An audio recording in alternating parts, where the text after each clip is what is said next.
നമ്മുടെ നാടെന്ന് പറഞ്ഞു കഴിഞ്ഞാൽ എല്ലാവർക്കും വികാരം തന്നെയാണല്ലേ.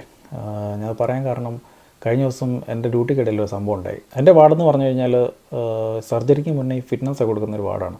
അപ്പോൾ ഞാൻ ഡ്യൂട്ടി ചെയ്യേണ്ടിരുന്ന സമയത്ത് ഒരു അപ്പച്ചൻ, ഒരു 90 വയസ്സുള്ളൊരു അപ്പച്ചൻ എൻ്റെ അടുത്തിട്ട് വന്നു. നാട് ഇന്ത്യയിലാണ്, യു പിക്കാരാണ്, ഉത്തർപ്രദേശ്. പുള്ളിയുടെ ECG എടുക്കണമായിരുന്നു, ബ്ലഡ് എടുക്കണമായിരുന്നു. അപ്പോൾ വന്നിരുന്നു, ECG എടുത്തു. പുള്ളിക്കാരൻ വന്ന ഒറ്റയ്ക്കാണ്, വീൽ ചെയറിൽ ഇരുത്തി. നമ്മുടെ ഹോസ്പിറ്റലിലെ സ്റ്റാഫാണ് കൊണ്ടുവന്നത്.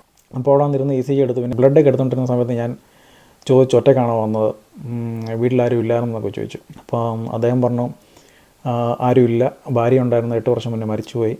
പിന്നെ 2 മക്കളുണ്ട്. 2 മക്കളുള്ള ഒരാൾ സ്കോട്ട്ലാൻഡിലും മറ്റൊരാൾ പോർച്ചുഗലിലും ആണെന്ന് പറഞ്ഞു. അപ്പം പോർച്ചുഗലിലുള്ള ആൾക്ക് എപ്പോഴും വരാൻ പറ്റത്തില്ല. സ്കോട്ട്ലാൻഡിലുള്ള ആൾ ഇടയ്ക്കൊക്കെ വല്ലപ്പോഴൊക്കെ വന്ന് കണ്ടിട്ട് പോകും. അപ്പോൾ ഞാൻ ചോദിച്ചു, വീട്ടിലപ്പോൾ കാര്യങ്ങളൊക്കെ എങ്ങനെയാണ് നടക്കുന്നത്, ഒറ്റയ്ക്കാണല്ലോ, ഇപ്പം നടക്കാനും ഒന്നും അധികം വയ്യ, 90 വയസ്സുണ്ട് അദ്ദേഹത്തിന്. അപ്പോൾ അദ്ദേഹം പറഞ്ഞു തൊട്ടടുത്ത് താമസിക്കുന്ന അറിയുന്ന ആൾക്കാരാണ്, അപ്പോൾ അവർ ഫുഡൊക്കെ കൊണ്ട് വെച്ച് തരും, ബാക്കി കാര്യങ്ങളൊക്കെ അങ്ങനെ ഇങ്ങനെയൊക്കെ തട്ടിമുട്ടി എങ്ങനെയൊക്കെ അഡ്ജസ്റ്റ് ചെയ്ത് പോകുമെന്ന് പറഞ്ഞു. പിന്നെ ഞാൻ ചോദിച്ചു, ഇന്ത്യയിൽ പോകാറില്ല എന്ന് ചോദിച്ചു. അത് ഞാൻ ചോദിച്ചപ്പം അദ്ദേഹം ഭയങ്കര ഇമോഷണലായി തോന്നുന്നു. കുറച്ച് നേരത്തേക്കൊന്നും മിണ്ടുന്നില്ല. മിണ്ടായിരുന്നിട്ട് എൻ്റെ കയ്യിലിങ്ങനെ മുറുക്കി പിടിച്ചു. എന്നിട്ട് പറഞ്ഞു, എനിക്ക് പോകാൻ ആഗ്രഹമുണ്ട്, പക്ഷേ എന്നെ കൊണ്ടുപോകാൻ ആരുമില്ലെന്ന് പറഞ്ഞു. പിന്നെ പറഞ്ഞു, എനിക്ക് എങ്ങനെയല്ലേ ഇവിടെ നിന്ന് പോയാൽ മതി, എനിക്ക് ഇന്ത്യയിൽ എൻ്റെ നാട്ടിൽ ചെന്ന് മരിക്കണമെന്നാണ് എനിക്ക് ആഗ്രഹമെന്ന് പറഞ്ഞു. അവിടെ ചെന്ന് കണ്ണടയ്ക്കാനാണ് എൻ്റെ ആഗ്രഹമെന്ന് പറഞ്ഞു. എന്ന് പറഞ്ഞിട്ട് ഭയങ്കര ഇമോഷണലായി, കണ്ണൊക്കെ നിറഞ്ഞ്.